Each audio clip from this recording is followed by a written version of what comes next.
All right, our next speaker is Ashley Shreves.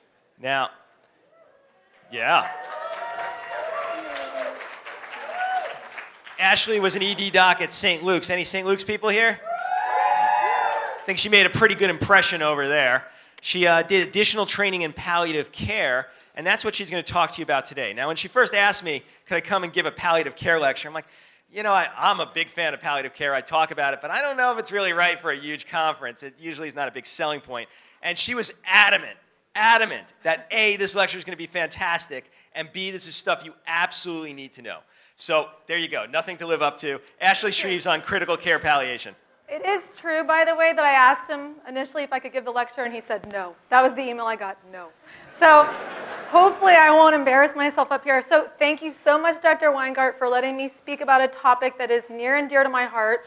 I actually work clinically both as a palliative medicine doctor here at Sinai, split my time between doing that and then working down in the emergency department. I think that what I have the sense of is that many emergency physicians are ambivalent about taking care of this population. And I think if we're being honest, it's because our training is really about diagnosing life-threatening conditions so that we might prevent the care of the dying patient and death. And that's the reality of what we do. And so we're great at airway management and central line placement and pressor titration, and that's fantastic. And the reality is that when dying patients show up on your doorstep, and they will for the rest of your career, they are looking for a very different type of help from you. They don't want that kind of help. And they are as deserving of high quality care as the trauma patients that we've talked about today.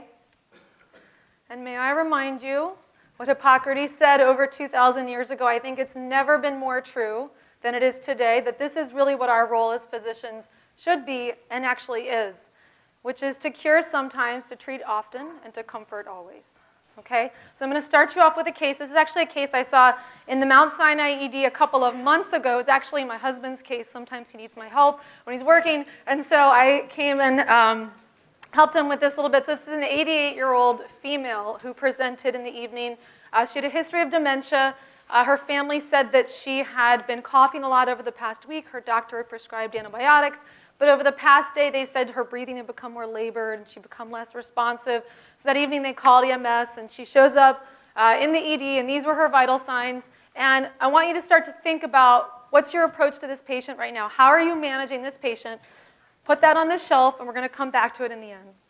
So I will offend the gods of palliative care if I conflate palliative care and end-of-life care. So just one slide to kind of clarify that there is a difference between the two. So a lot of what we do as palliative care physicians is doing end-of-life care for patients, but we do a lot more. So what is palliative care? It's specialized medical care for patients with all serious illnesses, whether it's multi-organ failure in an ICU, dementia, cancer, COPD. We recognize as a specialty that there's an enormous amount of physical, social, spiritual suffering that comes with having a serious illness. And so our specialty focuses on that aspect of illness with the goal of improving quality of life. It's like kumbaya. Isn't that lovely? Who wouldn't want that? So this is a diagram that can sort of further illustrate that. So you have on the left here, someone's diagnosed with cancer, say a traumatic brain injury, for instance. And initially in the course of their treatment, they get primarily disease-specific therapy, right? And oftentimes as the disease progresses, those treatments are either less effective or they become burdensome and unwanted. And oftentimes with the case of like cancer, symptom burden increases at the same time. So the palliative care needs increase as a patient moves along in their disease until the very end of life, where we as a specialty often assume all of the care of the patient. And it's sort of this last sliver here that we're going to be focusing on today. So you're sitting here and you're thinking, I didn't go into palliative care. I'm not a palliative medicine doctor. I'm an emergency doctor. So I don't want to hear about this stuff. But the reality is that you know how to manage a pregnant vaginal bleeder in the first trimester with your eyes closed, and you're not an OBGYN, and you can manage a STEMI, and you're not a cardiologist. And so I think that we've sort of recognized there are certain aspects of different specialty care that we need to take ownership of. And I think this is one of those cases where we need to take ownership of this. And why is that? Well, these patients are coming to your department. The literature has demonstrated over half of Medicare patients are going to come to the emergency department in the last month of their life. That's from very recent data this year. Anyone in here has ever lost a loved one Anybody? Raise your hand. I think you'll probably all agree that the end of life is very precious time, right? The last days to weeks of somebody's life is precious time. So the stakes are high, meaning there's huge opportunities for us to have a positive or a negative impact as healthcare professionals. And then lastly, the needs of this population are tremendous, and dare I say that many of these patients are really intensive care patients. And this is why if you come up to our palliative care unit here, our nursing ratios actually approach more of the critical care setting than they do the inpatient floor setting, because we recognize this. And this is sort of the problem that we have as emergency physicians, is we don't know what dying looks like. And so when I say that the needs are tremendous and that they have unique needs that need our assistance, you're like, what are you talking about? I don't know what dying looks like. I don't see, the only dying patient I see is the gunshot wound in front of me that I need to prevent his death until the moment I declare his death. And so we're sort of ignorant as a specialty about what dying looks like. And obviously it can look like lots of different things, but sort of to simplify, 2 different pathways that patients commonly take at the end of life when they have a terminal condition. So they start off over here with an illness, and let's just say, for argument's sake, that it's lung cancer, right? And as their disease progresses, all patients lose function at the end of their life. So they have a functional decline to the extent that almost everybody with a terminal condition is bedbound at the end of their life. And then they lose interest in eating or lose the ability to eat. This is a normal part of the dying process. And then they can take this road here on the left, where they become increasingly drowsy and confused and lethargic, and they start to sleep more, lapse into a coma, and then they die. Or they can take this other road, which many patients take, where they develop severe dyspnea, pain, delirium, seizures, then they become lethargic and comatose, and then they die. And you can imagine that if they take the easiest road possible, at the end of life, you have a person that is dependent on their family member for all of their activities of daily living, turning, bathing, toileting, everything. Okay, and that's the easy road. And many patients take the hard road where the family is doing all of that, plus they're asked overnight to become medical professionals, and they get this comfort pack from hospice, if they're lucky and they have hospice involved. And now they're supposed to administer morphine and diazepam and Haldol and suppositories to their mom. And you can imagine now why there are so many reasons why people who are involved in this pathway might call 911, and it's not because they want you to save them or because they want you to intubate them. It's because this is hard. Dying is hard. And there's tremendous needs that arise along the way. So because of that, because these patients will always come and see you, no matter how great people do advanced directives in the primary care setting and how often oncologists talk to their patients, because of the needs in this population, they will always come and see you. I'm going to focus on 3 areas where I think we can improve the care of this population. I'm going to start with communication. Okay, so there are entire courses and books devoted to the care, to the communication at the end of life. Lots of reasons for that. Emotions are high, conflict often present. But the real reason why so many resources are devoted to this now is our current models suck. We are horrible, horrible, horrible at this. And the reason why, we're all good people. We want to do the right thing. But the problem is, we use these words, and we have this meaning in our head when we're trying to communicate with families at the end of life. And the message that's received because of the words we choose is often wildly different than the meaning that we intend. And you might be like, well, it's not my problem, I don't care, whatever. Someone else can fix that later on. But the problem is that means that patients and families make weird choices at the end of life. They make very strange choices, and they end up with treatments and care that are very inconsistent with their goals and values. And many times it's our fault because we just didn't communicate clearly enough, and this serves nobody.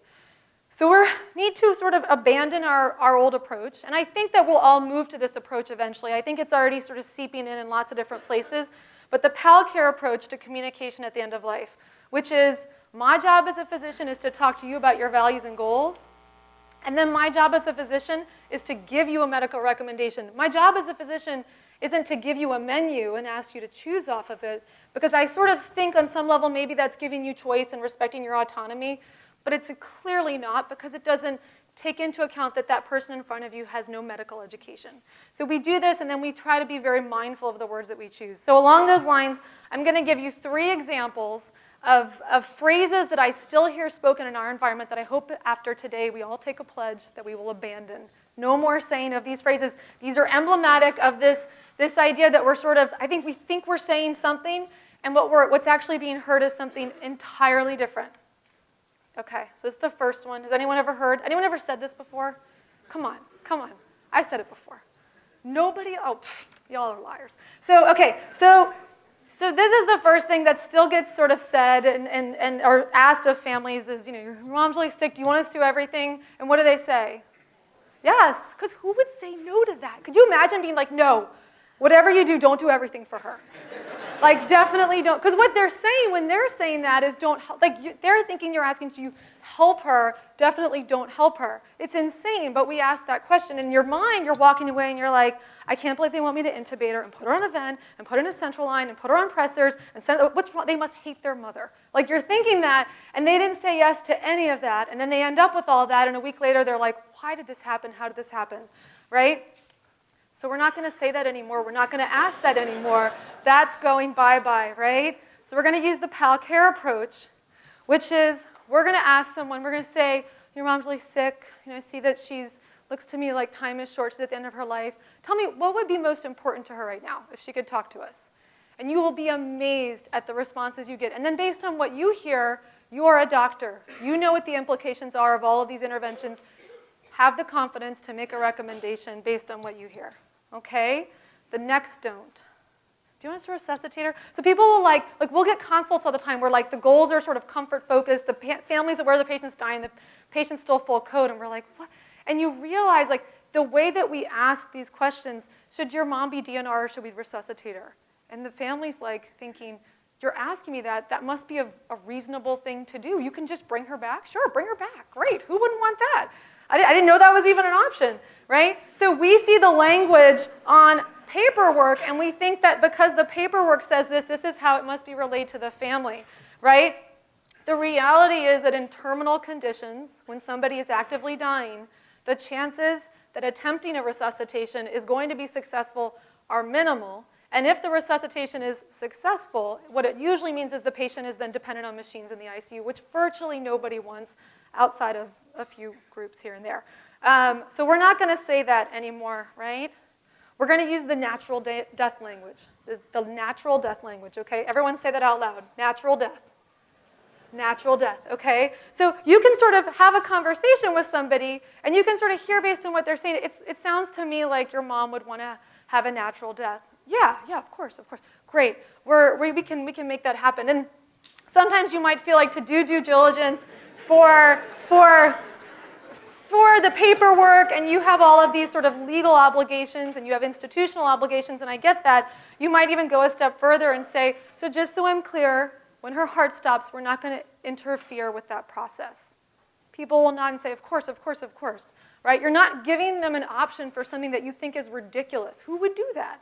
Okay, and then this is the last one here. This one breaks our heart. As palliative care doctors, when we walk in, I start crying sometimes when I hear that the family has been told this. There's nothing, I'm so sorry, there's nothing more we can do, right? No one's ever said that before? No, okay. So this gets said all the time. This gets said a lot more probably in the inpatient setting, I think, than in the emergency department. What you're saying is that there's nothing more that I know how to do. I've only been trained to do these things, and these tools are no longer really indicated in this setting, and so I can't help you. What the family hears is, I'm being abandoned by you. I'm being abandoned by the medical profession, which is one of the greatest fears that people have at the end of life. And I'm also a fool for coming here and thinking that I needed help, I thought I needed help, and that you could help me, right? And that's not what we mean. We're not bad people, so we're never going to say that again either, right? Instead, we're going to recognize that hospice exists because there's so much you can do at the end of life. There's so much you can do. And we're going to tell these families, I wish I could change this process. I wish I could reverse what's happening with your mom. I wish she wasn't dying. But there is so much that we can do moving forward to support her through this process. We're going to maximize her comfort and her dignity. We're going to minimize any symptoms that develop. And we're going to support all of you. And we're going to get you to the right place. We're going to get you the care that you need. Okay? Moving forward, those are your new words. Take ownership of them. Okay, so next thing is the environment. I think the reality of our emergency departments is that they're resource limited. Everybody should have a dignified, comfortable room and a private room, and the reality is that's not always the case. My own personal bias is that these patients should be prioritized for the most comfortable setting in our environment, but I recognize that that is my own personal bias. What I would ask of you is that when you are looking at a patient who's clearly at the very end of their life, imagine that it is your family member, and would you be comfortable with the environment that we have created for them?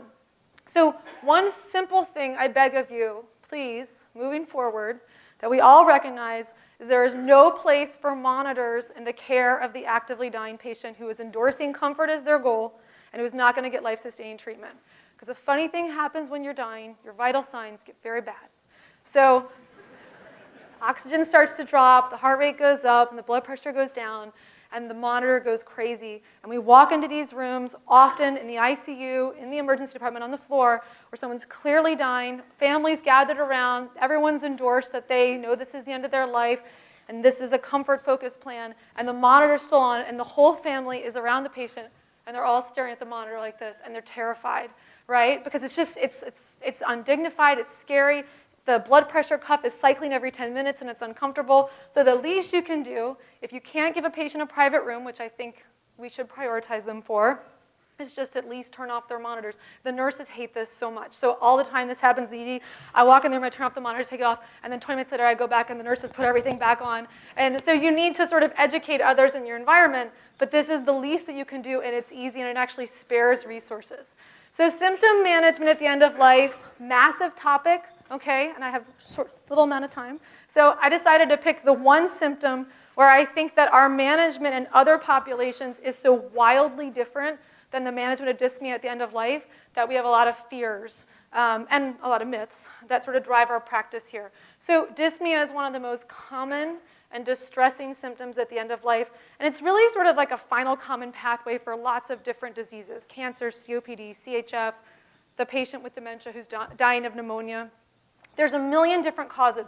The thing that you need to know is that when someone's at the very end of their life, in the last hours to days or maybe even a week or so, usually the underlying cause is irreversible. So what we do in palliative care is we tend to do much more symptom rather than disease-focused treatments. And why you need to know that is it means the treatments are simple. They're very, very simple, right? And it's not this. Okay, so you're like, oh, yeah, simple. I know simple. Okay, so it's not that. So it's opiates, opiates, opiates. I know there are enormous fears that we have about using these drugs in someone who appears to us to be in respiratory distress. I know that, I get that. There is so much evidence, and the best evidence for these agents over oxygen at the end of life, they have been compared. Benzodiazepines, opiates are the best, and they are effective, and they have been demonstrated to be effective over and over again in studies, and so it's really not ethical to withhold them in this population. I think the thing that we freak out about is this idea. You're like, I've been taught about the principle of the double effect, so it's okay if I give morphine, even if it's hastening the death, if my goal is to palliate symptoms. But at the same time, you're thinking, like, hell no. Like, even if there's a chance I'm going to hasten somebody's death, like, this is America. That's not legal. Or you feel that way in some way, you know. So it's terrifying to people. I am here to tell you there's actually an enormous body of literature now showing that when used carefully and appropriately, they don't even hasten death. They do not hasten death. And I will tell you in my palliative care clinical experience, I think they typically probably prolong life a little bit. I think it's not uncommon that we sort of arrive at a bedside of somebody who looks to me like if I was wearing my emergency medicine hat that they were sort of hours away from dying, and we sort of adequately treat their symptoms with opiates, and then they surprise us and live another week. So I think we need to put those fears aside. I get them. This is just one small study, but there are so many just like it. This little dose of hydromorphone over there. This is a representation, a chart from a cohort of 14 patients who are in the last weeks of life, cancer patients admitted to a palliative care unit, and those are their dyspnea scores, and they get a dose of hydromorphone, and their dyspnea scores go down. You're like, okay, whatever, I'd expect that. But their respiratory rates also go down. But I think the thing that's shocking to us as emergency physicians is their oxygen levels stay the same, and their CO2 levels are unchanged. And there's actually lots of studies that have shown similar results. Did I do something? We're good? Okay. What I would say is you don't use this drug for this reason a lot, so don't be a cowboy about it. We're not in palliative care.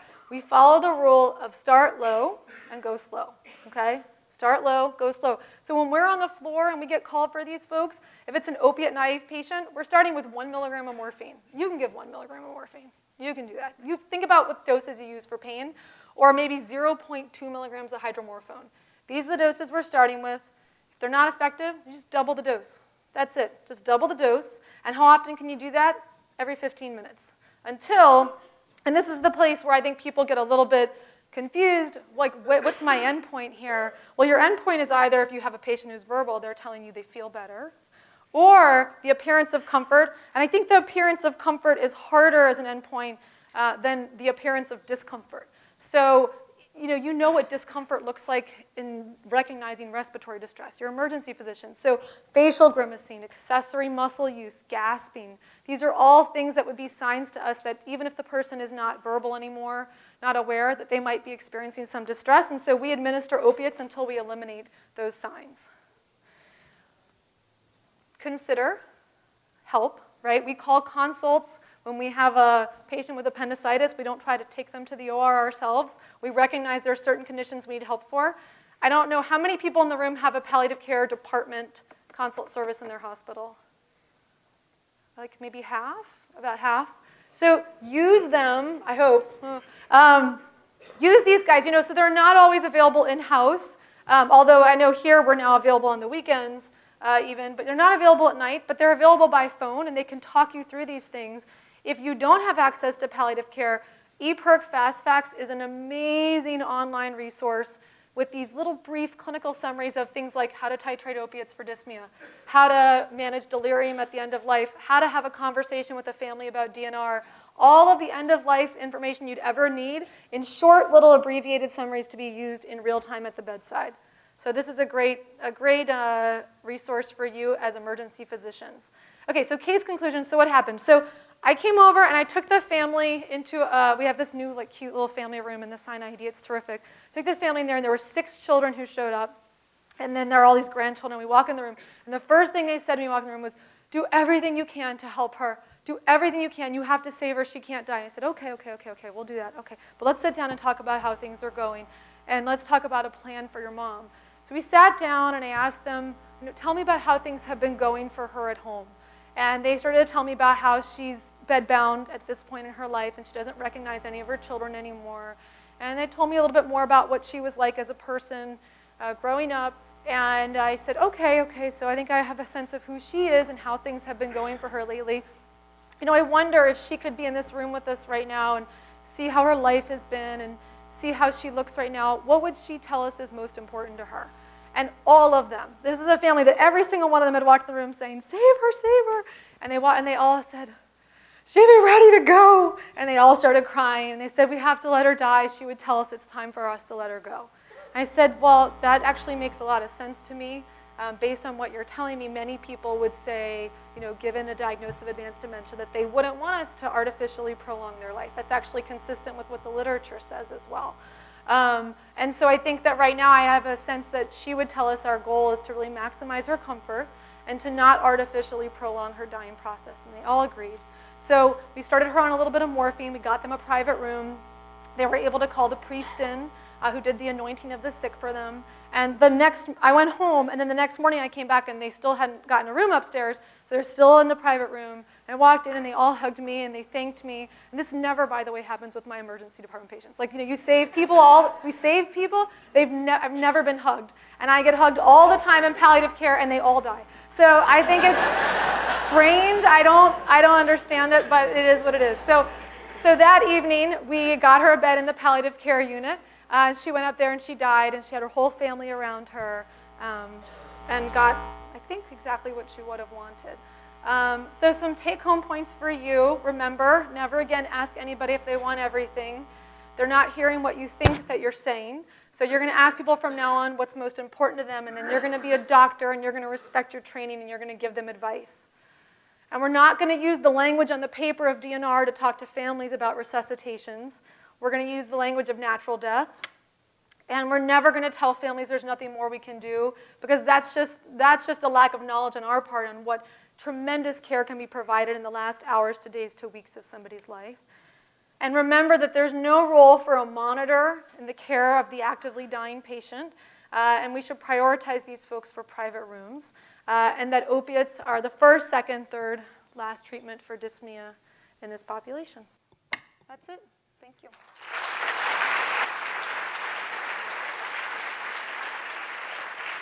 Well, I think she managed to do it. I think she managed to give us an incredible lecture on Thank you. PalCare.